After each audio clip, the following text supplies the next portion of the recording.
नमो अरिहन्ताणं नमो सिद्धाणं नमो आयर्याणं नमो उवजायाणं नमो लोये सवसाहुणं मङ्गलं भगवान् वीरो मङ्गलं गौतमो गणी मङ्गलं कुन्दकुन्दार्यो जैनधर्मोऽस्तु मङ्गलम् सर्वमङ्गलमाङ्गल्यं सर्वकल्याणकारकं प्रधानं सर्वधर्माणां जैनं जयतु शासनम्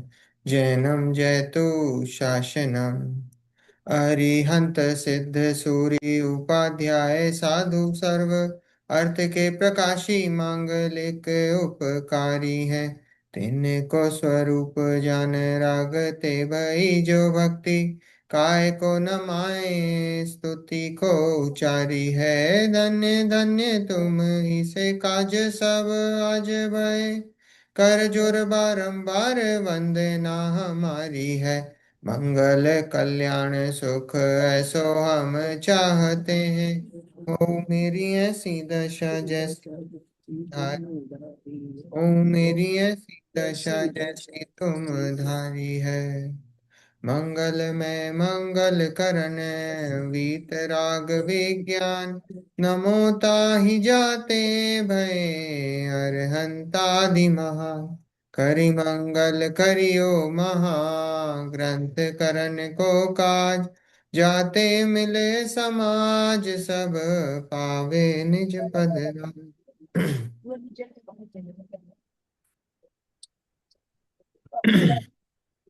पंडित तोडरमल जी कृत रहस्यपूर्ण चिट्ठी, उसकी चर्चा हमारी चल रही है। और उसके अंतर्गत जो है पेज नंबर 344। सबसे पहला जो यहाँ पे हमारा जो विषय चल रहा था कि अतीन्द्रिय जो अनुभव है, आत्मानुभव है, वो बोले कि अतीन्द्रिय है और निर्विकल्प है। तो बोले वो अतीन्द्रिय किस किस अपेक्षा से कहा है और निर्विकल्प है वो किस अपेक्षा से कहा है ना। इन दोनों की हमारी चर्चा चली कि निर्विकल्प और अतीन्द्रिय। अतीन्द्रिय क्यों बोला, किस अपेक्षा से बोला अतीन्द्रिय? क्योंकि जो मति और श्रुत ज्ञान के जो विषय होते हैं, मति और श्रुत ज्ञान के विषय कौन से होते हैं? वो मति श्रुत ज्ञान के विषय तो इंद्रियों से उनका जानना और देखना होता है। जो भी ज्ञान होता है उसमें इंद्रियां निमित्त बनती हैं, है ना। तो मति श्रुत ज्ञान से जो है उसमें इंद्रियां निमित्त बनती हैं। और आत्मा जो है, वो आत्मा तो है, वो कैसा है? वो आत्मा है अमूर्तिक। तो अगर आत्मा अमूर्तिक है तो अमूर्तिक आत्मा को ये इंद्रियां जान देख नहीं सकती हैं। तो उस अपेक्षा से क्या बोला कि जो है ये आत्म अनुभव है वो कैसा है? वो अनुभव कैसा है? वो अनुभव जो है वो अतीन्द्रिय है। वो जो अनुभव है आत्मा का वो अतीन्द्रिय है। वो अतीन्द्रिय क्यों? क्योंकि वहां पे इंद्रियों की आवश्यकता नहीं है। आत्मा को, आत्मा के अनुभवन के लिए इंद्रियों की आवश्यकता नहीं है, इसलिए उसको क्या बोला? अतीन्द्रिय, है ना। फिर उसके बाद हमने निर्विकल्प बोला। तो निर्विकल्प कैसे बोला था हमने? कि निर्विकल्प किस अपेक्षा से हमारी चर्चा हुई कि जो मन जानता है वो मन रूपी और अरूपी दोनों पदार्थों को जानता है। और मन रूपी और अरूपी पदार्थों को जानता है तो मन में पहले विकल्प चलते हैं। जब भी हम आत्मा के अनुभव में जा रहे होते हैं तो जाने के पहले मन के अंदर विकल्प चलते हैं। और मन के अंदर विकल्प चलते हैं, उससे क्या होता है? उससे हम भेद विज्ञान करते हैं। वस्तु स्वरूप जैसा आगम में बताया है, जैसा शास्त्रों में जैसा गुरुओं ने बताया है, जैसा भगवान ने बताया है, वैसे विकल्प चलते हैं कि ऐसा वस्तु स्वरूप का निर्णय करने में, वस्तु स्वरूप का निर्णय करने के विकल्प चलते हैं। और वो वस्तु स्वरूप के विकल्प, निर्णय करने के विकल्प जब थम जाते हैं, जब वो निर्णयात्मक स्थिति आ जाती है, तो आत्मानुभव होता है। तो वो क्या है कि वो जो विकल्प, क्योंकि विकल्प की स्टेज से निकले ना आप, तो विकल्प की स्टेज से निकले आप, और विकल्प की स्टेज से निकलने के बाद आप निर्विकल्प हो गए। तो इसलिए क्या बोला कि वो निर्विकल्प होता है, जो अनुभव होता है वो निर्विकल्प होता है। पहले क्या करते हो आप, वेद विज्ञान करते हो, प्रमाण नए से वस्तु का निर्धारण करते हो। तो उसमें क्या होता है, जैसे मान लो विकल्प कैसे चलेंगे कि आत्मा अनंत गुणों वाला है, आत्मा में ज्ञान दर्शन सुख चारित्र ऐसे अनंत गुण हैं। फिर द्रव्य गुण पर्याय वाला है, और आश्रव जो है वो कैसा है कि वो मुझसे, वो आत्मा के विपरीत है, विपरीत पर्याय है। समर निर्जरा है, वो क्या है, वो एक देश शुद्धता है। तो वो ऐसे विकल्प चलते हैं। तो प्रमाण से नए से वस्तु का कैसा निर्णय होता है, और फिर निर्णय होने के बाद बस अब ये वस्तु पकड़ में आ गई, ये वस्तु है, ये मैं हूं। तो वो सारे विकल्प वहां शांत हो गए। और वो विकल्प जब शांत हो जाते हैं, तो वो निर्विकल्प दशा प्रकट होती है। तो वो निर्विकल्प दशा प्रकट हुई, इसलिए उस अपेक्षा से इस अनुभव को कैसा बोला कि वो निर्विकल्प है। मन के विकल्पों से शांत होकर जब वस्तु में ही ठहर जाते हो, तो वो जो निर्विकल्प दशा जो प्रकट होती है, उस निर्विकल्प दशा को ही अनुभव बोला है। और वो निर्विकल्प, क्योंकि वो निर्विकल्प की अवस्था में हुआ है, तो इसलिए उसको क्या बोला कि ये जो अनुभव है वो निर्विकल्प है। बात आई समझ में? एक अतीन्द्रिय और निर्विकल्प, ये अनुभव को जो है क्या बोला, निर्विकल्प और अतीन्द्रिय, ये दोनों हमको समझ में आनी चाहिए किस अपेक्षा से कहाँ पे कौन से कथन है। तो अगर एक इनकी इनको इंद्रियां तो है लेकिन इनको अनुभव ही नहीं मिल रहा, तो तो इनके मन पास की जरूरत है, क्योंकि मन के विकल्पों से, मन के विकल्पों से निर्विकल्प होता है। पहले वो मन के विकल्प चलते हैं, ये जो विकल्प होते हैं ना, ये मन में होते हैं। ये जो विकल्प होते हैं ना, ये जो विकल्प होते हैं, ये हे उपादेय। देखो निर्णय तो, देखो चीटी है। मन का काम क्या है, मन का काम क्या है कि वो सही गलत का निर्णय, मतलब वस्तु स्वरूप में वो सही गलत का निर्णय कर सकता है। वस्तु स्वरूप में वो सही गलत का निर्णय कर सकता है। ठीक है। तो ये मन का काम है। सही गलत का निर्णय तो चींटी भी कर सकती है।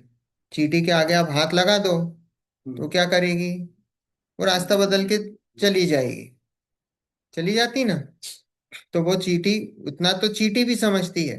पर उसको ये नहीं पता, चींटी को, देखो हमारे साथ ये है कि हम कोई भी चीज अगर गलत करते हैं ना, तो उससे सीखते हैं, फिर नहीं करते। जैसे बच्चा है, बच्चा अगर हाथ आग के ऊपर रख देगा, ठीक है, तो उसके बाद वो दूसरी बार आग पे नहीं रखेगा हाथ, क्योंकि उसे पता है कि इस पे हाथ रखने से जल जाते हैं, मुझे इससे दुख होता है।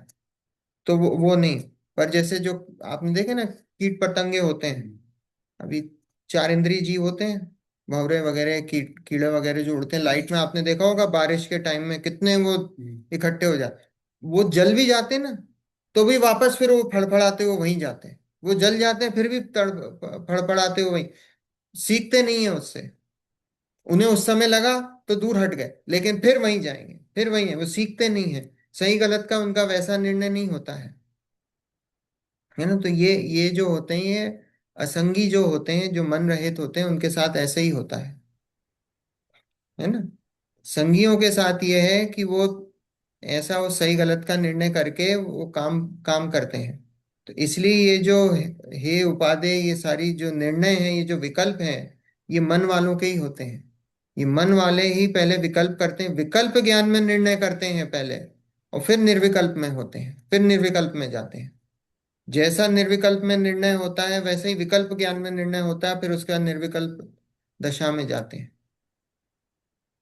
यहाँ मन और ब्रेन को सेपरेट। नहीं, ब्रेन तो वो तो पुद्गल है। ब्रेन और मन अलग है ना, ब्रेन तो ब्रेन अलग है। दिमाग और मन। हाँ, वो हाँ जो मतलब दिमाग बोल रहे हो, जैसे अभी चीटी को बोल रहे हैं, अब तो आप तो अपने अपने मतलब तो अपन उसको बोलचाल की भाषा में दिमाग बोल देते हैं, बोलचाल की भाषा में उसको दिमाग बोल देते हैं। पर यहाँ जो आगम की भाषा है उसमें तो मन है, वो मन का है, वो मन है जो वो शक्ति है, आत्मा की वो शक्ति जो सही गलत का निर्णय कर सके, वो मन का काम है। ठीक है। हम बोलचाल की भाषा में बोल देते हैं कि भाई दिमाग तो लगा, तेरा दिमाग तो यूज करा कर, ये है ना, वो हम बोल देते हैं ऐसा। पर वास्तव में तो ये सब ज्ञान है, ये सब ज्ञान है, ज्ञान की पर्याय है, ज्ञान की योग्यता है। और ज्ञान की कैसी शक्ति है, उसके हिसाब से होता है। ये ज्ञान की शक्ति, मन क्या है, ज्ञान है, ज्ञान की शक्ति है। वो ज्ञान की ऐसी शक्ति जिससे वो सही गलत का निर्णय हो जाता है। ऐसा है तो ज्ञान ही, उसका नाम मन दे दिया है। जैसे मति श्रुत अवधि मन परे और केवल, ये क्या ज्ञान ही तो है। पर हम वो किस हिसाब से वो ज्ञान का परिणमन हो रहा है, हमने उसके अलग अलग नाम दे दिए। ये मति है, इंद्रियों के माध्यम से हो रहा है, मन के माध्यम से हो रहा है। मति ज्ञान द्वारा जो जाने हुए पदार्थों को विशेष जानता है, तो उसको श्रुत ज्ञान बोल दिया। है तो सभी ज्ञान, उसके पीछे सब ज्ञान है ना। मति ज्ञान, श्रुत ज्ञान, अवधि ज्ञान, मनोपरि ज्ञान, केवल, है तो सभी ज्ञान, सब में ज्ञान है ना पीछे, तो है तो सभी ज्ञान। पर वो ज्ञान किस हिसाब से परिणमन कर रहा है, हमने उसको डिवाइड डिवाइड, उसको डिवीजन कर दिया कि भाई ये मति, श्रुत, अवधि, मनोपरि, केवल, ऐसा। है ना। है एंड में सब ज्ञान ही, वो सब ज्ञान ही है ना। अलग अलग विवक्षाओं से, अलग अलग, यही तो स्याद्वाद है ना, अलग अलग विवक्षाओं से ये बात बताई गई है कि भाई अतीन्द्रिय है, ये निर्विकल्प है तो सब वो एक ही अनुभूति है। वो उसको जो नाम दे दो, निर्विकल्प कहो, अतीन्द्रिय कहो, जो कहो।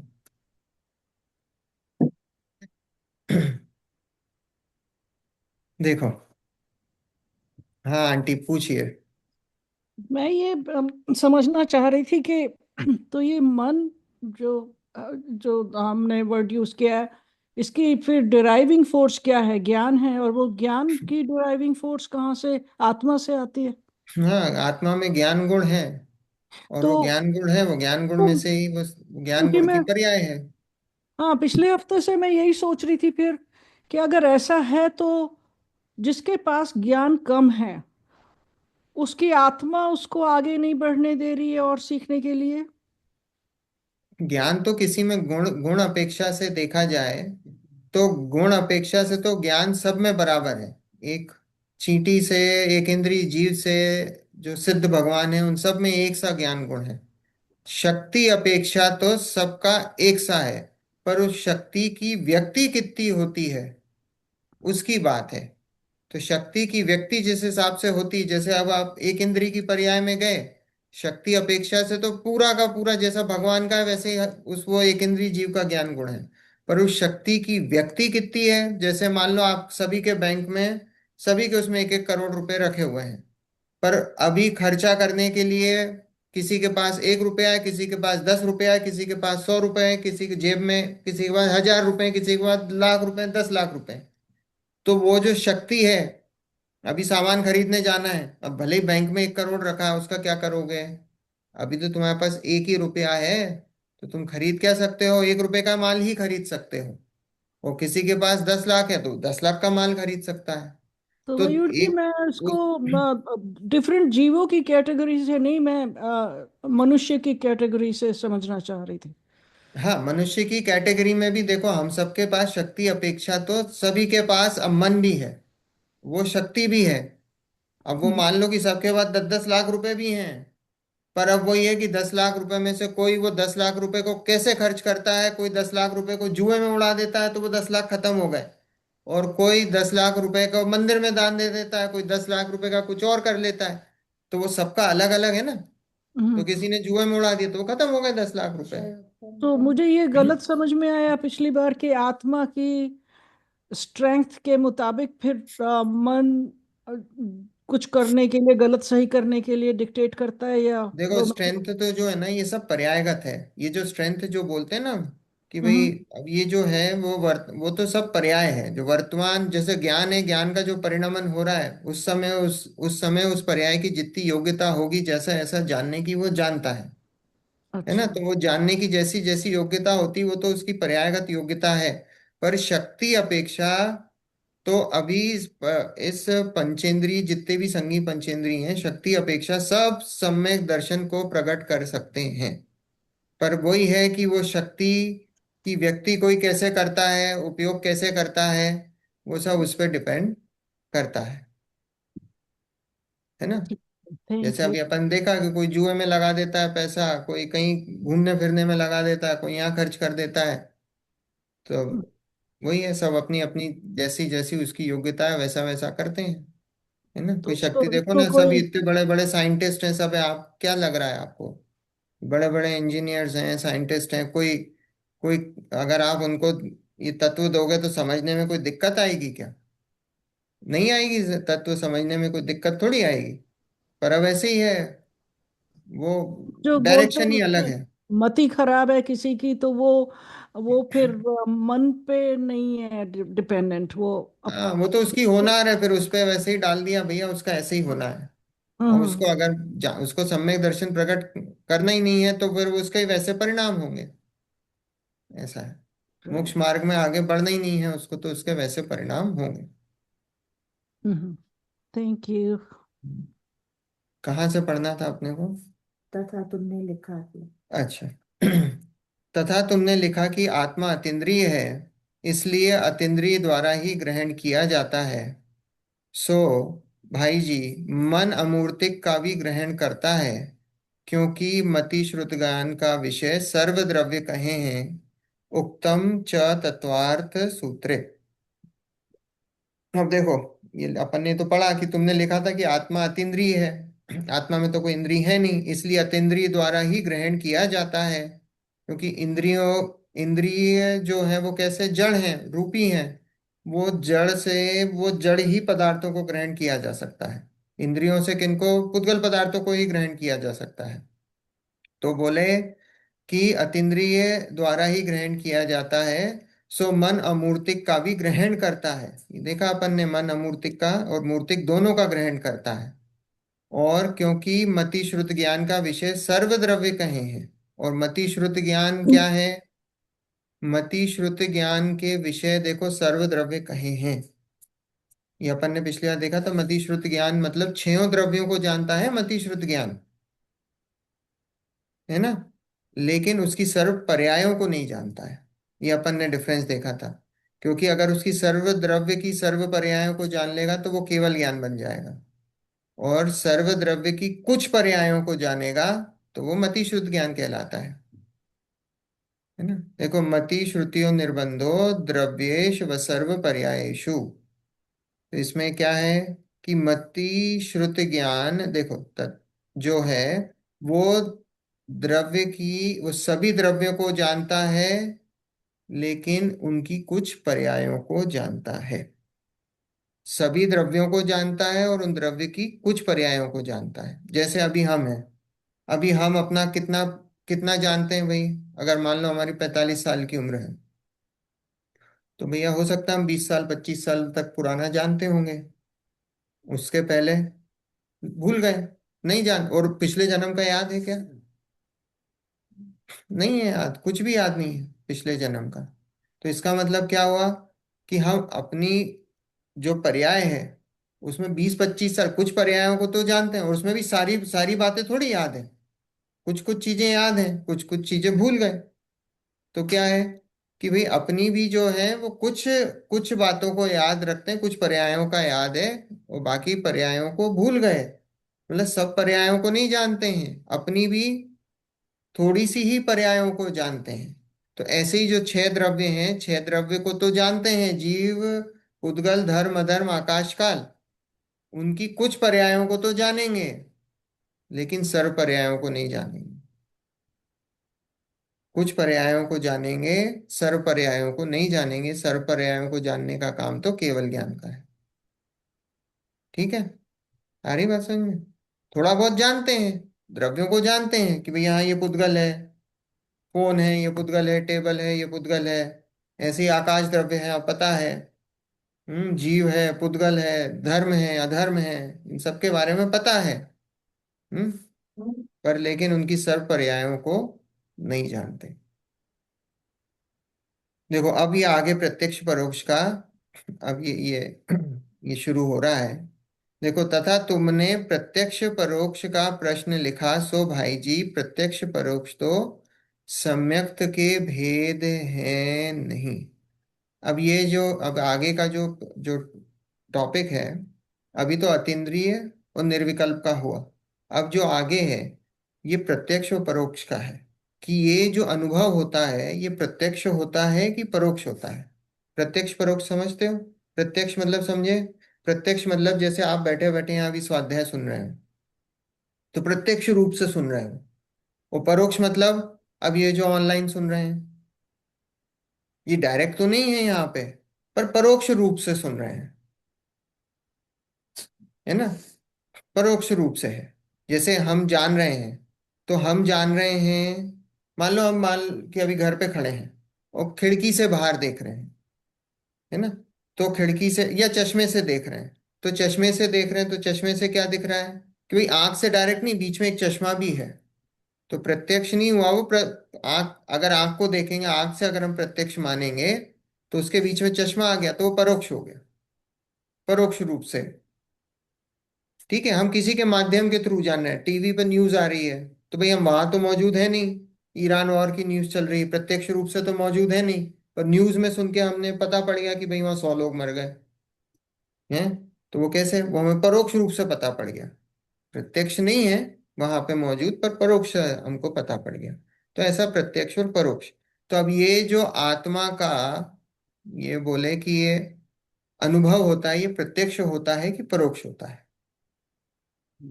ये प्रश्न है। प्रत्यक्ष होता है कि परोक्ष होता है? ठीक है, प्रश्न आया समझ में? अब ये इसका उत्तर, प्रश्न यहाँ डायरेक्ट नहीं लिखा है, पर उन्होंने जो शुरुआत करी है उत्तर, उससे हम ये गैस कर रहे हैं कि क्वेश्चन है।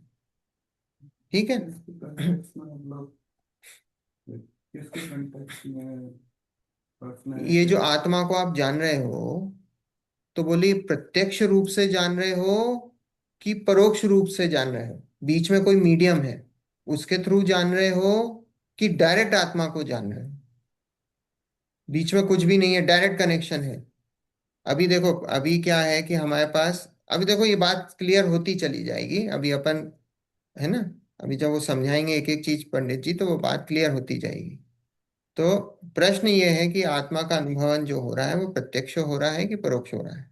तो शुरुआत ऐसी करी उन्होंने, प्रश्न में ऐसा पूछा होगा कि ये जो सम्यक तो होता है वो भी प्रत्यक्ष होता है कि परोक्ष होता है? सम्यक दर्शन भी जो है, देखो अभी जो हमारे पास ज्ञान है ना, मति श्रुत ज्ञान, वो मति श्रुत ज्ञान क्या है? वो प्रत्यक्ष है कि परोक्ष है? वो परोक्ष है। क्यों है? देखो अब इसमें भी अलग अलग डेफिनेशन है, अब अपन इसके बारे में अपन पढ़ते हैं, है ना? अभी एक तो आगम की डेफिनेशन, एक सिद्धांत की डेफिनेशन है, अध्यात्म की डेफिनेशन है, और एक न्याय की डेफिनेशन है, अलग अलग है, अलग अलग तरीके से इसमें बताया है। देखो, तुम तथा तुमने प्रत्यक्ष परोक्ष का प्रश्न लिखा, सो भाई जी प्रत्यक्ष परोक्ष तो सम्यक्त के भेद है नहीं। सबसे पहले उन्होंने प्रश्न लिखा होगा, ऐसा गेस कर रहे हैं कि सम्यक्त प्रत्यक्ष होता है कि परोक्ष होता है, सम्यक दर्शन जो प्रत्यक्ष होता है कि परोक्ष होता है, ये प्रश्न है। तो देखो, चौथे गुण स्थान में सिद्ध समान क्षायिक सम्यक तो हो जाता है, इसलिए सम्यक तो केवल यथार्थ श्रद्धानुरूप ही है, वह शुभाशुभ कार्य करता भी रहता है। इसलिए जो तुमने लिखा कि निश्चय सम्यक प्रत्यक्ष है और व्यवहार सम्यक परोक्ष है, सो ऐसा नहीं है। सम्यक्त के तो तीन भेद हैं, वह उपशम सम्यक्त, क्षयिक सम्यक्त तो निर्मल है क्योंकि वह मिथ्यात्व के उदय से रहित है, और क्षयोपशम सम्यक समल है क्योंकि सम्यक्त मोहिनी के उदय से सहित है। परंतु इस सम्यक्त में प्रत्यक्ष परोक्ष के कोई भेद तो नहीं है। अब देखो, फंडामेंटल क्वेश्चन ही उनका क्वेश्चन क्या था कि ये जो सम्यक दर्शन होता है वो प्रत्यक्ष होता है कि परोक्ष होता है, और उसमें उनका क्वेश्चन ये था विशेष कि जो उन्होंने ये पूछा, क्या निश्चय सम्यक दर्शन प्रत्यक्ष होता है और व्यवहार सम्यक दर्शन परोक्ष होता है? ये उनका क्वेश्चन। निश्चय सम्यक दर्शन प्रत्यक्ष होता है और व्यवहार सम्यक दर्शन परोक्ष होता है, ये क्वेश्चन था।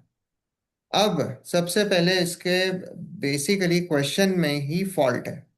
क्या है क्वेश्चन जो उन्होंने पूछा है? क्योंकि ये जो प्रत्यक्ष और परोक्ष जो भेद होते हैं वो किस में होते हैं? वो ज्ञान में होते हैं। ये सम्यक दर्शन किसकी विषय, ये किस गुण की पर्याय है? ज्ञान। श्रद्धा गुण की श्रद्धा पर्याय गुण की पर्याय। है ना। सम्यक दर्शन तो श्रद्धा गुण की पर्याय है। तो श्रद्धा गुण में प्रत्यक्ष और परोक्ष नहीं होता है, ये तो ज्ञान में। ज्ञान गुण में है। प्रत्यक्ष और परोक्ष जो भेद कहे गए हैं वो श्रद्धा गुण की पर्याय में नहीं होते हैं, वो तो ज्ञान गुण की पर्याय में है। तो क्वेश्चन ही गलत है कि जो सम्यक्त होता है वो प्रत्यक्ष होता है कि परोक्ष होता है। निश्चय व्यवहार छोड़ दो आप, सम्यक दर्शन में प्रत्यक्ष परोक्ष के भेद हैं, वो क्वेश्चन ही गलत है। क्योंकि प्रत्यक्ष और परोक्ष भेद तो ज्ञान गुण में है, तो आप गलत गुण को पकड़ लिए हो, श्रद्धा गुण को पकड़ लिया आपने। तो श्रद्धा गुण में तो कोई ऐसे भेद बताए ही नहीं है प्रत्यक्ष और परोक्ष। देखो यहां लिखा है, चौथे गुण स्थान में सिद्ध समान क्षयिक सम्यक्त तो हो जाता है, इसलिए सम्यक तो केवल यथार्थ श्रद्धान रूप ही है। जो सम्यक दर्शन है, श्रद्धा कैसी होती है? श्रद्धा या तो इधर है या उधर है, राइट। श्रद्धा स्व में मैं पना कर रही है या पर में मैं पना कर रही है।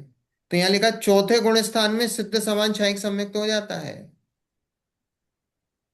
कौन कौन से गुण स्थान में होता है क्षयिक सम्यक्त? अभी नवे अध्याय में पढ़ा अपन ने, कौन कौन से गुण स्थान में हो सकता है? तो एक सम्यक। हम्म हम्म। सार्वस। आप पहले ये देखो, क्षयोक्षम सम्यक्त क्षयिक सम्यक्त में कन्वर्ट होता है। क्षयोक्षम सम्यक्त है वो क्षयिक सम्यक्त में कन्वर्ट होता है। अब क्षयोक्षम सम्यक्त कौन कौन से गुण स्थान में है? चौथे पांचवे छठे सातवें। तो चौथे पांचवे छठे सातवें, तो बस वो चौथा पांचवा छठा सातवें में ही क्षयिक सम्यक्त होगा, उसके ऊपर नहीं होगा। उसके ऊपर तो श्रेणी वाले हैं, उनमें सम्यक दर्शन कन्वर्ट नहीं होता है।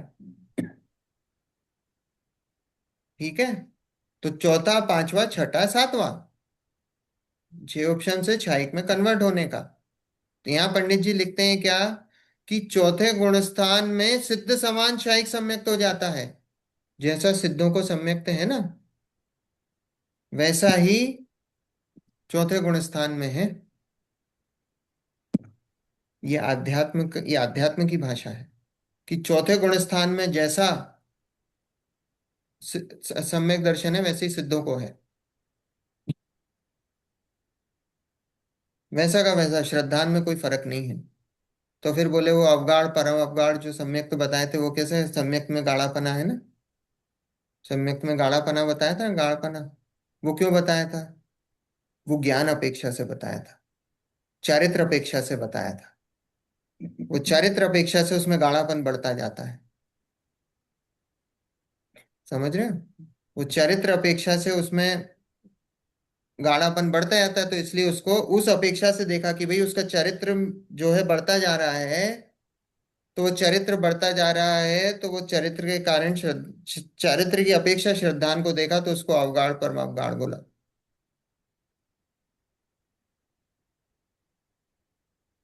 आई बात समझ में? तो यहाँ लिखा चौथे गुण स्थान में सिद्ध समान क्षयिक सम्यक तो हो जाता है, इसलिए सम्यक तो केवल यथार्थ श्रद्धान रूपी है। बोले जो सम्यक दर्शन है वो तो यथार्थ श्रद्धान रूप एक ही है। श्रद्धा इधर है या उधर है? आ रही बात समझ में? श्रद्धा इधर है या उधर है?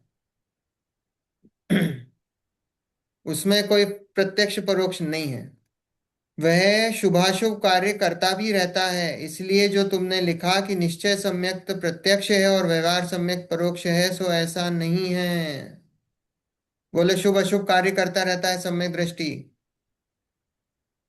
शुभ अशुभ कार्य करता रहता है, तो उसका सम्यक तो छूटता कि नहीं छूटता? हम्म।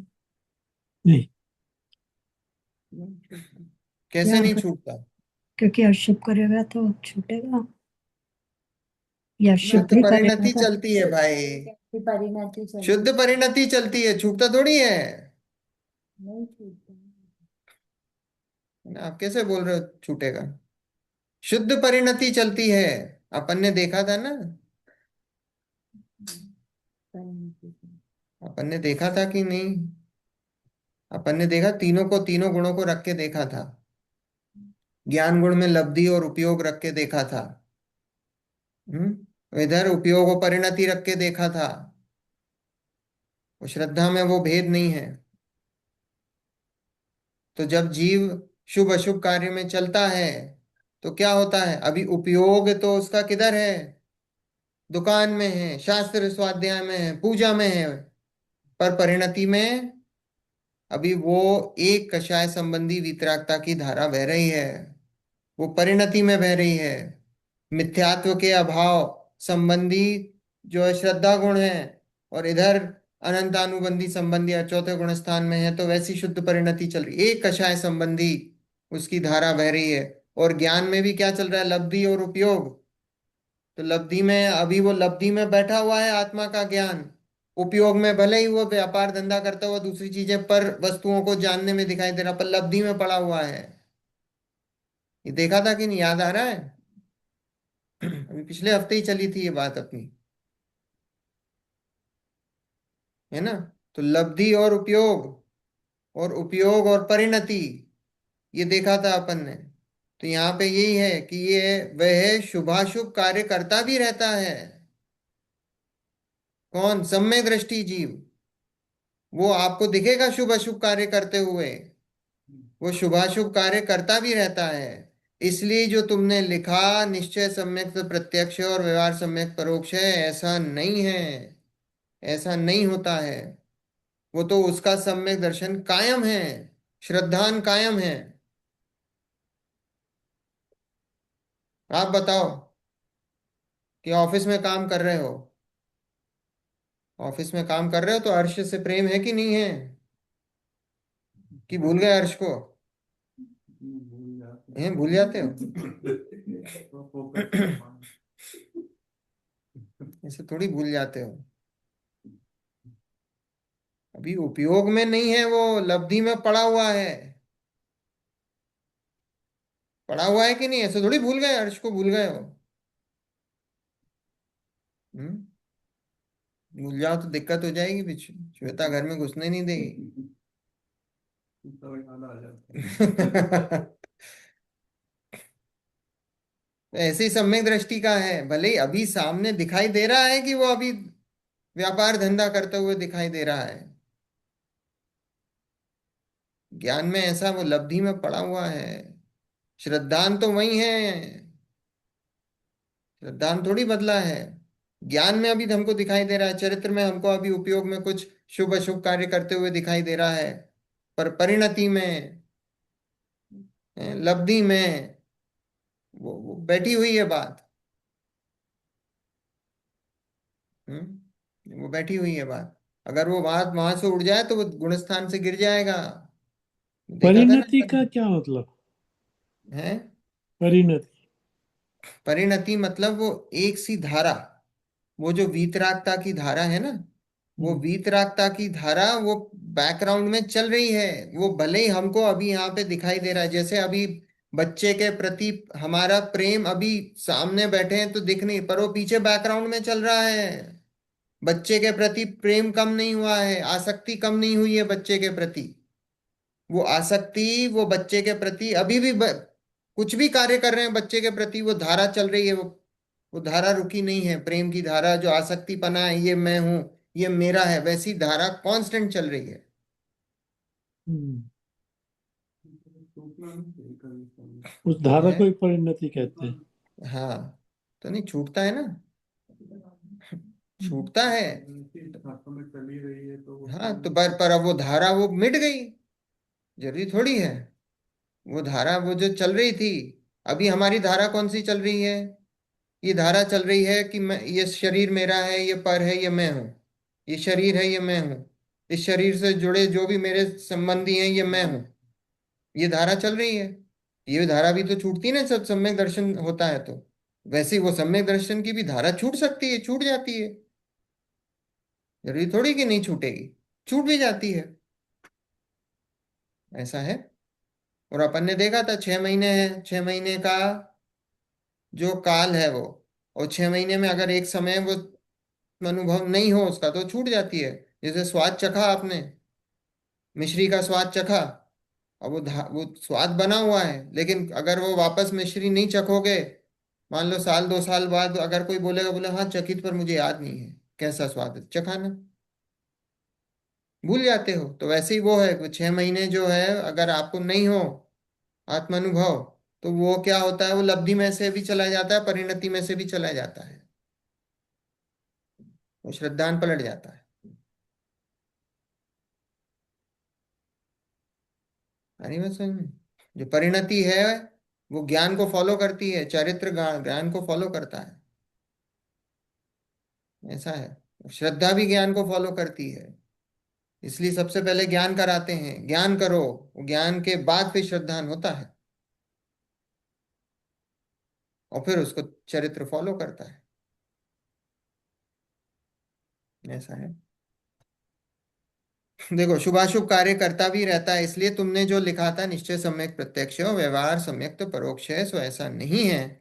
सम्यक्त के तो 3 भेद हैं, सम्यक्त के 3 भेद बताए हैं। उपशम सम्यक, छाई सम्यक्त तो निर्मल है, वो तो अपन ने देखा है। उपशम सम्यक्त और छाई सम्यक्त, इसमें समझाने की जरूरत नहीं होनी चाहिए, अपन ने काफी विस्तार से चर्चा करी है कि ये दोनों ही निर्मल हैं। जैसे पानी में मिट्टी बैठ जाए और पानी में से मिट्टी साफ हो जाए, तो वो दोनों ही, पानी को अगर देखेंगे तो दोनों ही इंस्टेंस में पानी निर्मल है ना, तो निर्मल है क्योंकि वे मिथ्यात्व के उदय से रहित हैं। और क्षयोपशम सम्यक्त समल है, क्योंकि सम्यक्त मोहिनी के उदय से सहित है ना। क्षयोपशम सम्यक्त में क्या होता है कि भाई वो सम्यक्त मोहिनी कर्म का उदय होता है, तो सम्यक्त मोहिनी कर्म के उदय से उसको चलमल अगार दोष बताए गए हैं, है ना।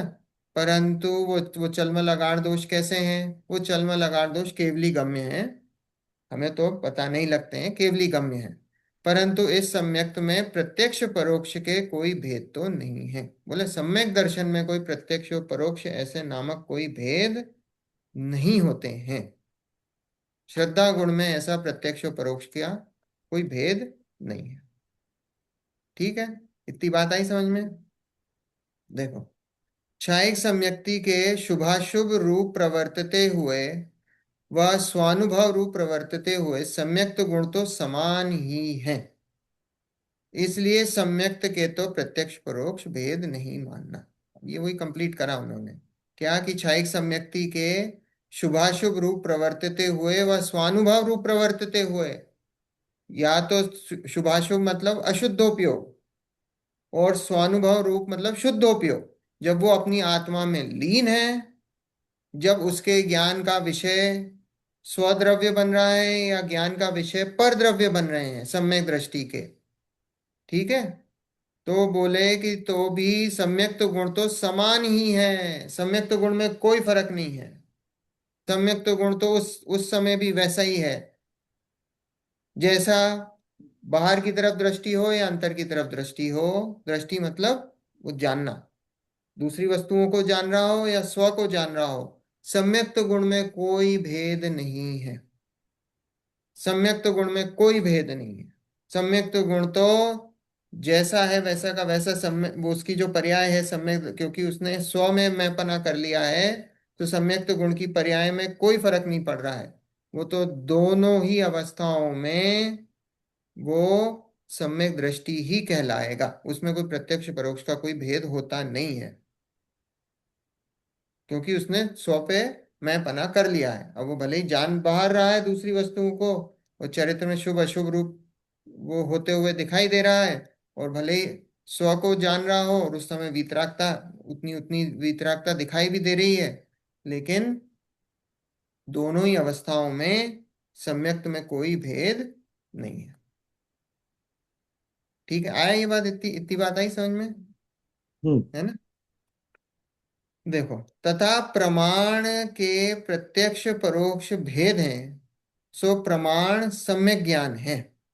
इसलिए मति ज्ञान श्रुति ज्ञान तो परोक्ष प्रमाण है, अवधि मना पर्याय केवल प्रत्यक्ष प्रमाण है। आद्य परोक्षम प्रत्यक्ष मन्यत, ऐसा सूत्र का वचन है। तथा तर्क शास्त्र में प्रत्यक्ष परोक्ष का ऐसा लक्षण कहा है। अब वो अपन पढ़ेंगे, अभी इतना पढ़ते हैं। देखो, तथा प्रमाण के प्रत्यक्ष परोक्ष भेद हैं।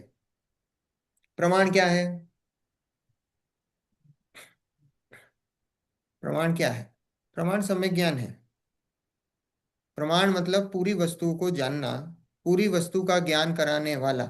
जैसे हमने हाथी देखा, तो हाथी को एक साथ देखा पूरा, तो हाथी को पूरी वस्तु एक साथ जो ज्ञान में ली हमने, वो प्रमाण ज्ञान। अब उसमें हाथी के हमने सूंड को देखा, हाथी के पैर को देखा, पूंछ को देखा, पीठ को देखा, तो वो क्या है? वो नए ज्ञान है। वस्तु के एक देश है, ज्ञान को एक एक देश वस्तु, एक एक देश वस्तु के ज्ञान कराने वाले उस ज्ञान को क्या बोलते हैं? सम्यक ज्ञान का अंश है वो दोनों ही, नए भी और प्रमाण भी। प्रमाण सम्यक ज्ञान है पूरा, और वो है सम्यक ज्ञान का अंश है, नए, है ना? नए और प्रमाण समझ में आता है ना? नए क्या है? ज्ञान का। हाँ, ज्ञान का अंश, ज्ञान का अंश है ना? नए मतलब किस एंगल से हम वस्तु को देख रहे हैं, है ना? नए मतलब किस एंगल से हम वस्तु को देख रहे हैं। और प्रमाण मतलब जब तक पूरी, देखो प्रमाण पहले वस्तु का निर्णय प्रमाण से होता है। पहले वस्तु पूरी प्रमाण से देखी जाती है, फिर नए से वस्तु को पकड़ा जाता है। अगर हमको पता ही नहीं, मान लो सिर्फ हाथ, जैसे अपन ने हाथी है और हाथी के सिर्फ पैर पकड़ लिए, तो गोल गोल क्या हम सोचेंगे? भैया ये वस्तु कैसी, खंबे जैसी कुछ है, हमको पता ही नहीं है। तो हमको पहले पूरी वस्तु पकड़ में होना चाहिए, वस्तु है, फिर हमने उसके हाथी के पैर पकड़े, पूंछ पकड़ी, सूंड पकड़ी, तो हमें समझ में आ गया हाँ भाई ये वस्तु है, इसमें यहाँ पे सूंड है, यहाँ पे पैर है, यहाँ पे पूंछ है। तो फिर उससे एक एक देश से हम वस्तु को पकड़ते हैं, क्योंकि एक साथ पूरी वस्तु को ज्ञान में लेना मुश्किल पड़ता है।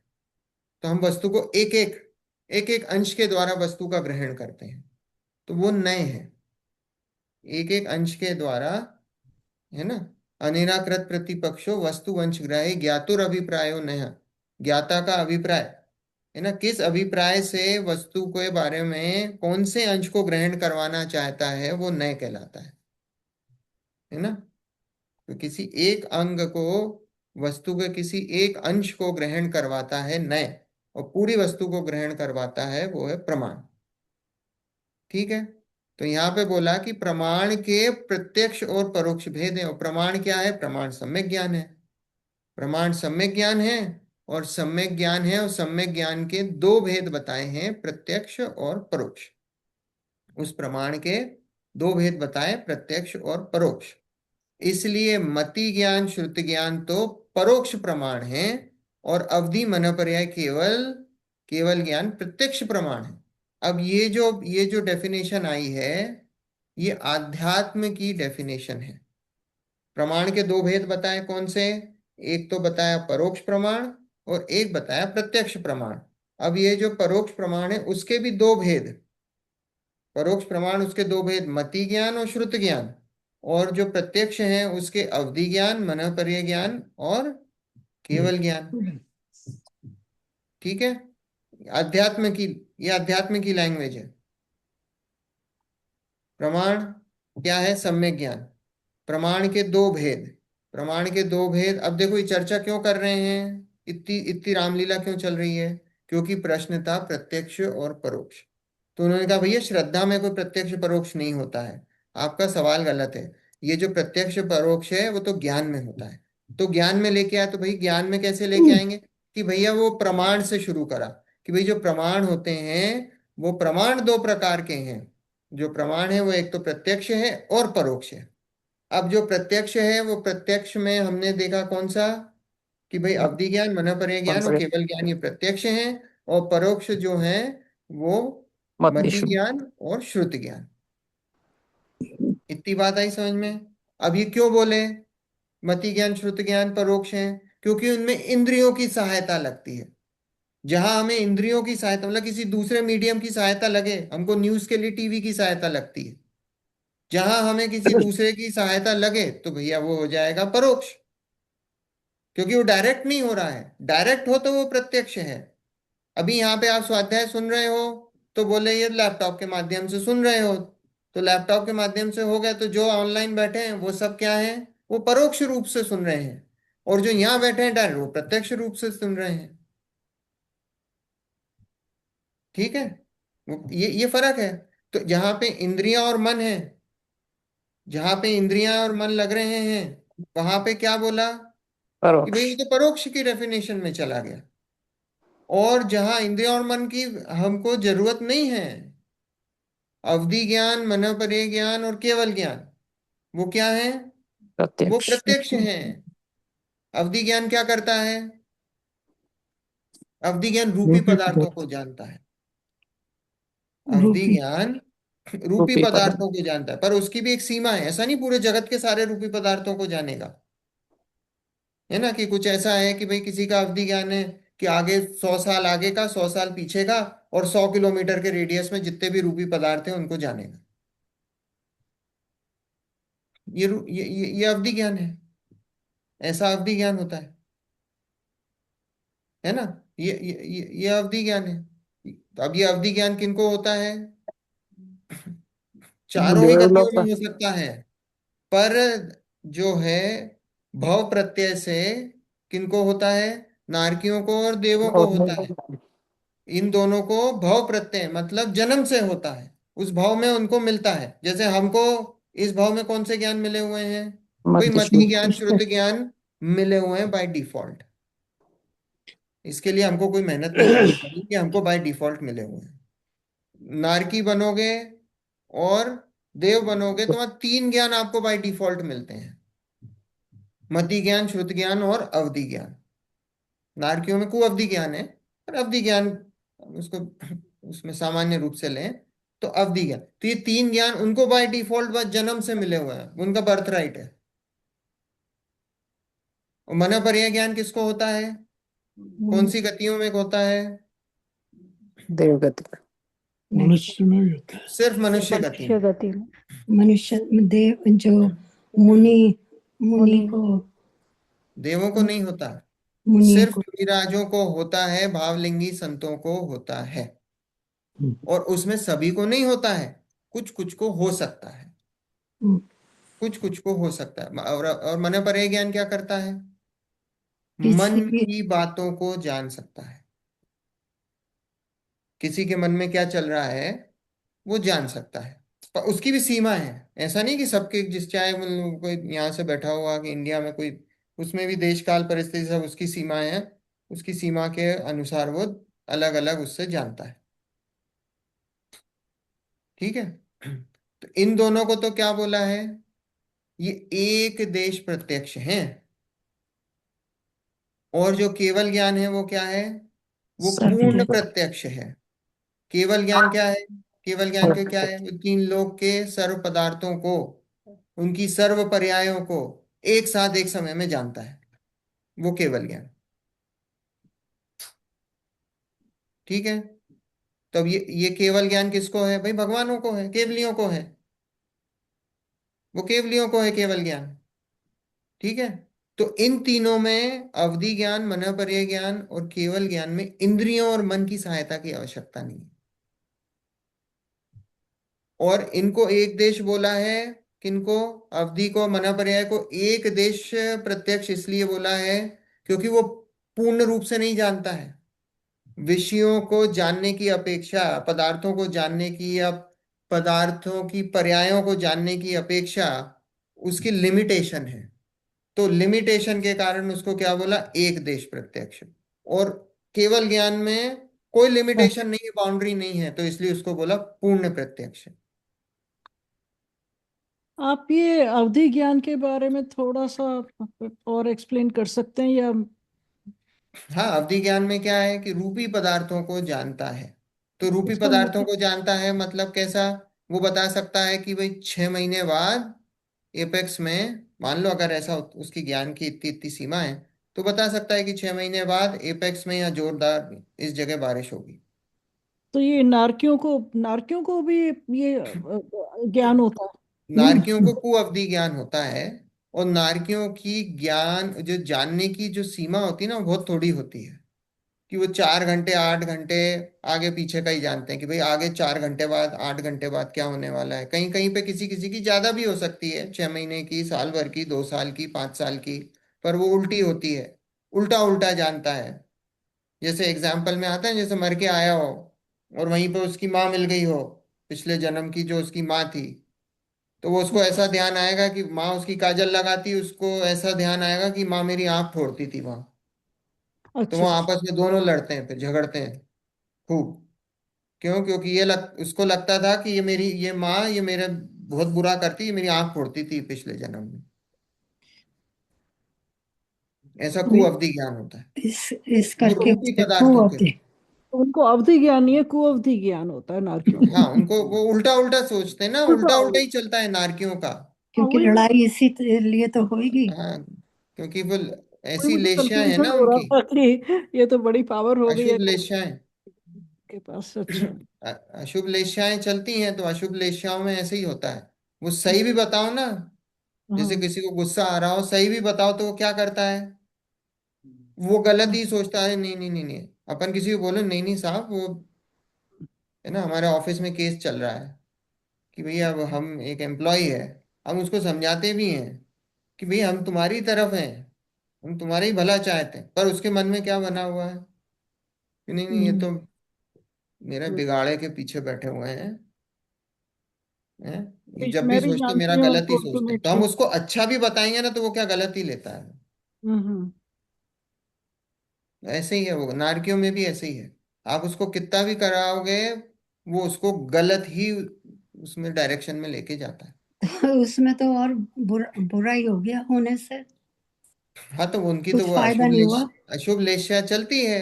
तो वही है हम्म। नारकियों का, वो जो अवधि ज्ञान कुअवधि ज्ञान। फायदा वायदा तो देखो किसी चीज में कुछ नहीं, फायदा आप कुछ कर भी नहीं सकते। क्या कर लोगे आप? अवधि ज्ञान हो भी गया तो आप कोई किसी पलट नहीं सकते हो कोई चीज को। जो होना है वो पता लग जाता है, बस इतना सा है।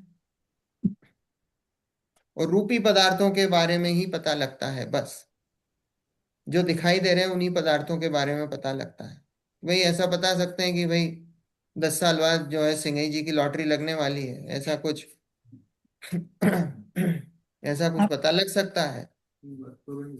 हाँ, तो हम तो सम्यक दर्शन की बात कर रहे हैं, आप क्या सोच रहे हो? लॉटरी की।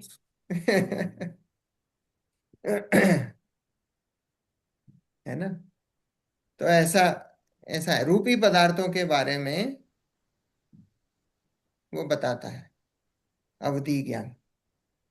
ओके। ठीक है, आया बात समझ में? तो 5 ज्ञान क्लियर हुए अपने को समझ में। मति श्रुति ज्ञान परोक्ष। इंद्रियों और मन के द्वारा होता है ना, मति ज्ञान। और श्रुति ज्ञान क्या है? जो मति ज्ञान द्वारा जाना गया हो उसके बारे में फिर विशेष जानता है उसको। जैसे हम बैठे हुए हैं, कोई हमने मैथ का प्रॉब्लम करा, एक कॉन्सेप्ट समझ में आया हमको, फिर उस कॉन्सेप्ट से हमने क्या करा, और बाकी के 10 प्रॉब्लम और सॉल्व करे, तो वो क्या है? वो श्रुति। श्रुत ज्ञान है। आपको फॉर्मूला बता दिया कि भाई a+b the whole square is equal to a² + 2ab + b²। ये फॉर्मूला बता दिया। अब वो फॉर्मूला बताने से आपने 10 तरह के सवाल और सॉल्व कर दिए, तो वो क्या करा? वो श्रुत श्रुति। ज्ञान है। वो श्रुत ज्ञान है। ठीक है। मति ज्ञान, श्रुत ज्ञान, अवधि ज्ञान, मनःपरे ज्ञान और केवल ज्ञान। मति ज्ञान श्रुत ज्ञान क्या बताए? उनको परोक्ष बताया। अवधि ज्ञान, मनःपरे ज्ञान, केवल ज्ञान उनको प्रत्यक्ष बताया। और उसमें भी अवधि ज्ञान और मनःपरे ज्ञान वो एक देश प्रत्यक्ष बताए। और जो केवल ज्ञान है उसको पूर्ण प्रत्यक्ष बताया, वो भी किस अपेक्षा से? कि भाई पदार्थों को जानने की अपेक्षा से उसको एक देश पता है, क्योंकि वो कम पदार्थों को जानता है और वो पूर्ण रूप से सारे पदार्थों को जानता है। उस अपेक्षा से पदार्थों और उनकी सारी पर्यायों को जानता है, उस अपेक्षा से उसको सकल प्रत्यक्ष या पूर्ण प्रत्यक्ष उसको बताया। ठीक है, देखो आगे। ऐसा सूत्र का वचन है, सूत्र का वचन है मतलब तत्वार सूत्र का वचन है ना। ये लिखा है तत्वार सूत्र पहला अध्याय, सूत्र 11 और 12। उसकी ये आद्य परोक्षम और प्रत्यक्ष मन्यत। आद्य परोक्षम मतलब जो आगे के दो हैं वो क्या हैं, वो परोक्ष हैं। मति और श्रुत पहले बताए, ज्ञान मति श्रुत, ये मति श्रुत अवधि मन पर्याय और केवल, तो इसमें आद्य परोक्ष मतलब आगे के दो वो परोक्ष हैं, और प्रत्यक्ष मन्यत और जो बाकी के जो बचे हैं वो क्या हैं, वो प्रत्यक्ष हैं। ठीक है, ये उसका अर्थ है।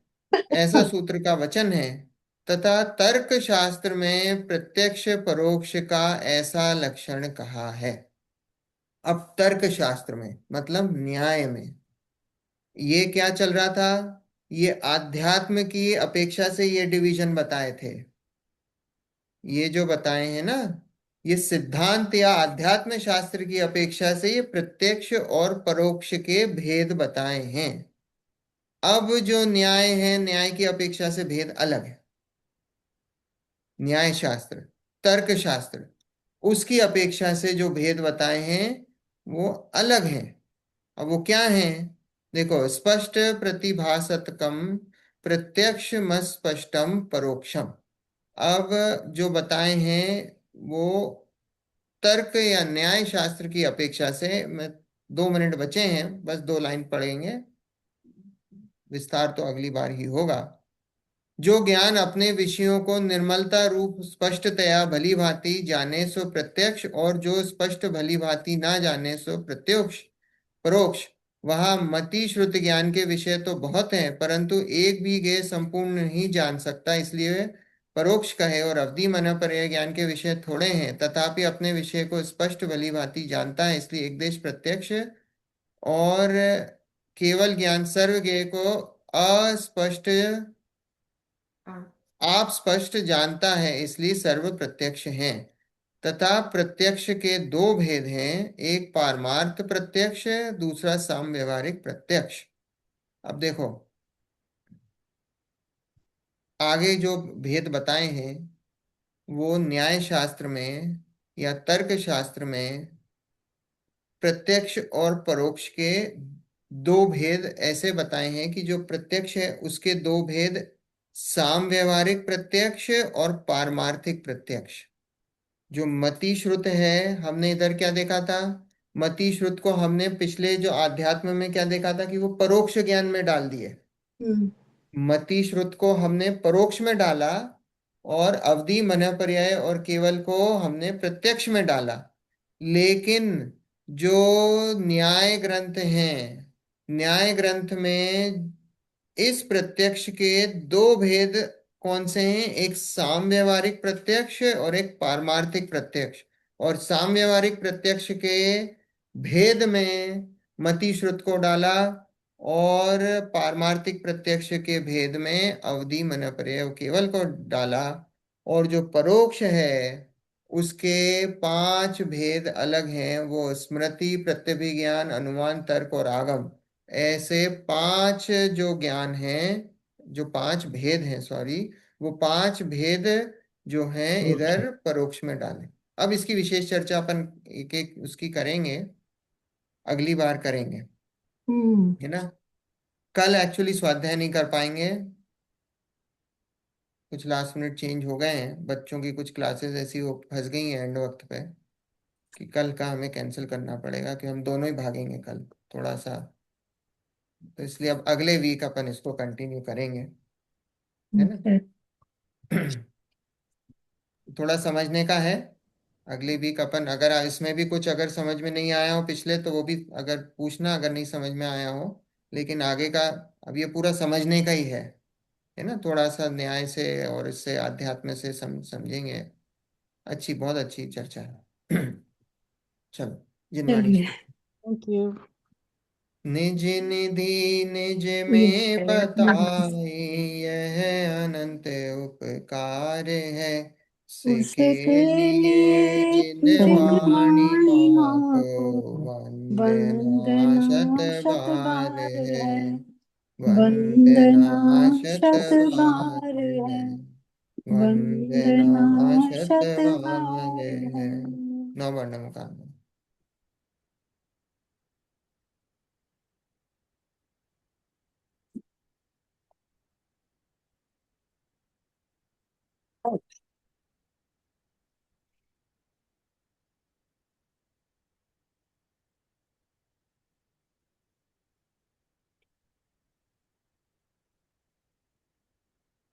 जय जय जय जिनेन्द्र।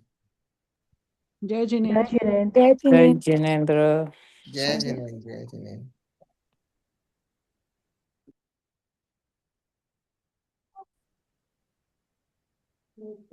जय।